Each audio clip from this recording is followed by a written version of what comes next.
Hello, and welcome to F1 Into the Barrier with me, George Close, reviewing the Abu Dhabi Grand Prix, the finale. And marshals, ladies and gentlemen, Lando Norris is world champion. It's been a few days since he's been world champion. Wanted to take it in, look at as many articles as I could to give you an informative podcast.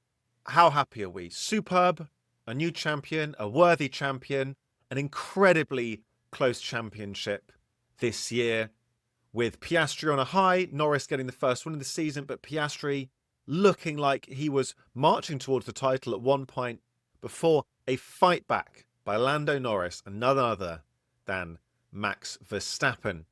So, why did Lando win? It came down to the final race. It wasn't the most exciting of final races, but it was poised. It was tense. It was on edge. And the reason that Lando Norris won is because McLaren absolutely aced the strategy and effectively nerfed and castrated Red Bull so they couldn't possibly win, bar some outrageous apocalyptic event, a comet, or possibly just simply a Nicholas Latifi. So why was that the case? Piastri starting on the hards and Lando starting on the mediums gave Red Bull a headache because they had to worry about both of those drivers. And Piastri, realistically, the only way that he was going to win is if he won the race and then something happened to both Max and Lando. So on the first lap, it was an excellent overtake, but McLaren have said they spoke about Piastri getting the jump on Norris. And you can see why Norris didn't fight it. It was actually in his interest. Why? Because if Piastri could go and challenge Verstappen and win the race, Norris would have been comfortably fine in third. And if he couldn't push on, and Max Verstappen stayed in first, but Piastri was second, then there were going to be team orders in place to swap the drivers around. So even though Charles Leclerc kept it a very interesting race by keeping pressure on Norris, ultimately McLaren had that covered. And whilst there was that point where Max had a 24-second advantage, it was tricky. The aggressive thing to do, I think if Christian Horner was team principal, it might have happened, would have been to pit Max at that point, give him much better tyres so he wouldn't have been under direct threat, but try and let him back up the pack.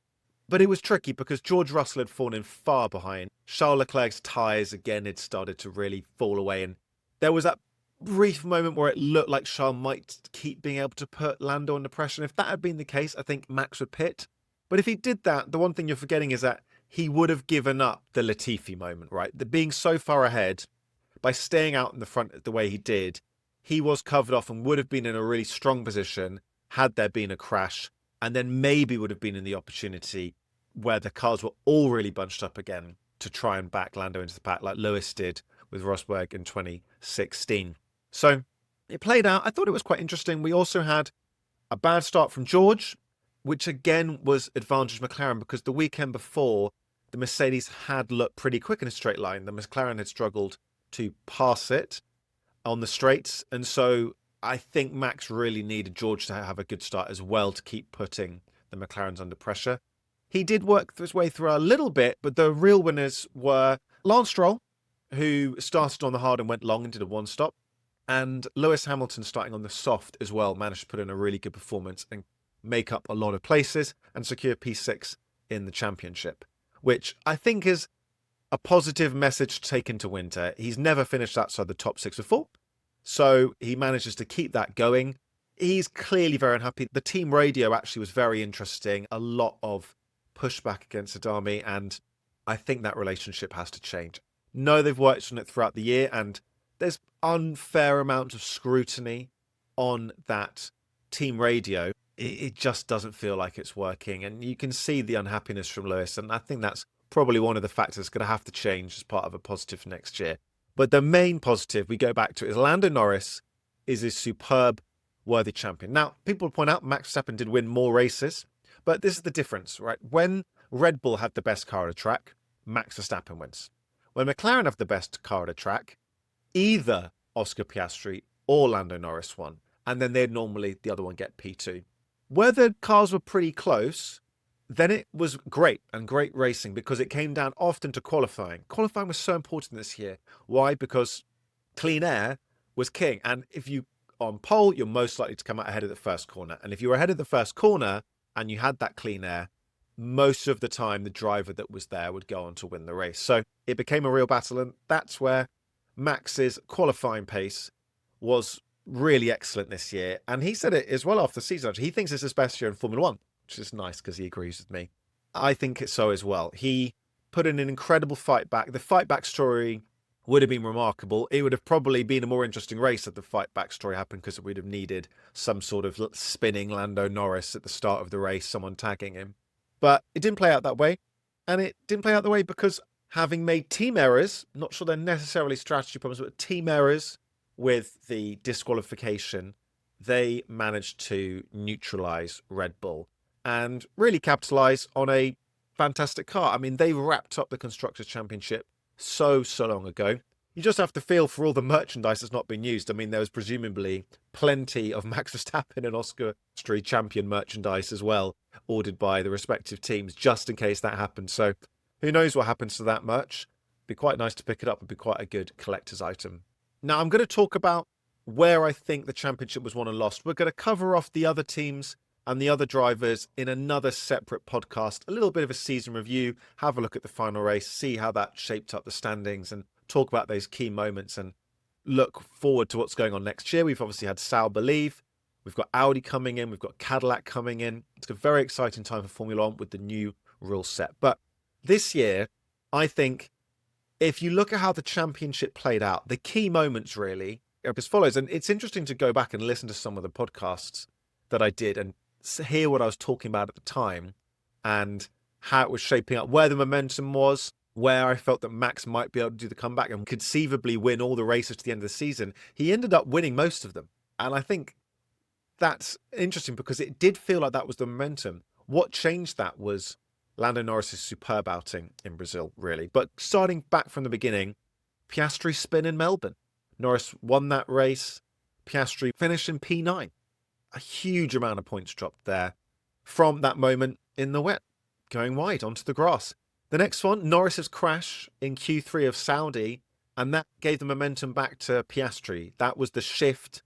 He managed to recover to P4 in that race on the Sunday, but the crash in Q3 was the first sign that it seemed to be a little bit advantage Oscar. And you think back to a lot of the memes about Lando crumbling, there was a huge amount of pressure. There was a lot of ridicule really online about Lando Norris, who, let's not forget, 2 years ago was Lando no wins, and he's gone from that, having not been able to get that win, having been in Formula One for a long time, to having a championship opportunity last year, admittedly never that strong, to becoming a world champion this year.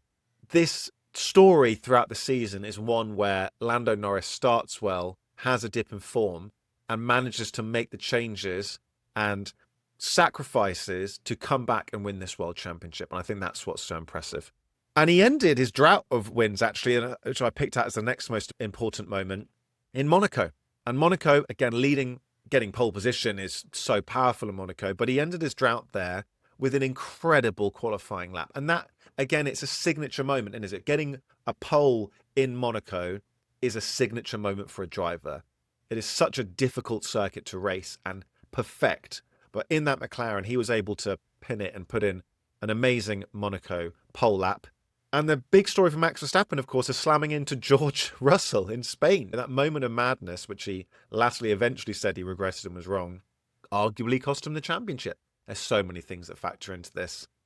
There's, of course, Norris hitting Piastri in Canada, where he took himself out. Piastri managed to go on, but that was huge in the swing and momentum of the championship. Oscar being forced to give Lando a position back in Monza after the McLaren cock-up with the pit stop. Huge, title-defining, certainly. And then really, I think the biggest blow for Oscar Piastri, whilst there were some stewarding decisions, whilst there were some team decisions, when he started losing the pace, when he went a little bit of form naturally and wasn't able to adapt his driving style to the trend of the later circuits, he also got the DNF in Azerbaijan. And Norris, though, only got 7th. When Norris only got 7th, it really felt like Piastri got away with it a little bit. Max won that race, and again, another huge chunk out of that points deficit, and he managed to make it closer. But that's a huge moment. The Singapore overtake, where we had Lando actually make contact with Piastri. Again, a huge moment, wasn't penalised. I think we spoke extensively at the time. I think it was fine. And again, even Max Verstappen's involved in that struggle. That was literally the three championship rivals fighting it out. I mean, at the time, I think technically George was still a championship rival, but I think we all know that was never going to happen. And then, as I said, Norris's perfect weekend in Brazil, the perfect weekend, monumental. I think that was the moment where it felt like Lando Norris's time is here. He is the quickest racer. He obliterated everyone that weekend. He obliterated everyone.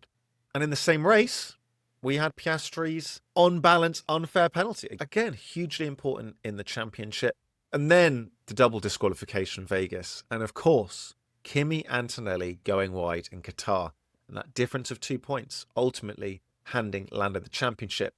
And it's amazing going back and listening to all those incidents and thinking how long the season is, how many races there are, and including sprints, of course, and qualifying. I think it's been a really excellent season. A new champion. There's been boring races. There's not been great coverage, but those cracks do need to improve, and maybe we'll slightly change the end of DRS, of course, and we're going to see a much bigger disparity between the quickest car and the slowest car. This year, the qualifying differentials between first and 10th, first and 15th at times were a joke. The cars had bunched up so much, other than arguably Alpine at times, but largely we were seeing Saubers, we were seeing Hasses, we were seeing Williams, we were seeing Aston Martins managing to shake up and get into the Q3. We had Tsunoda regularly not getting to Q3. We had Lewis Hamilton regularly not getting to Q3, not even to Q2 at times. Yes, McLaren managed to put together the best car. They managed to wrestle that from Red Bull. Last year, they won the Constructors' Championship, and their car was very close. Arguably, I think the Red Bull probably had a better car. They just had a worse second driver. This year, a similar story, but I think even had Red Bull had a stronger second driver, we would have seen McLaren come out on top, because that early season, where the points are worth exactly the same as the end of the season, they really had the advantage. And so I'm delighted. I think Lando Norris, as a Brit, he's a fantastic champion. He did it with his own personality. McLaren justified. They won the Constructors' Championship and they won a driver's title by giving both their drivers, despite occasionally going wrong, equal opportunities to go forward and win the title. So delighted. Marshals, I think that's everything. Lando Norris is world champion. World champion. He's going to wear the number 1 next season. Who knows what number Max will take? He said he doesn't want to go back to 33. But Lando Norris is number 1. I guess I've got to buy a Lando hat now. Marshals, I'll catch you next time for a season review. And then that'll be it for the 2025 season. Thank you very much. Goodbye.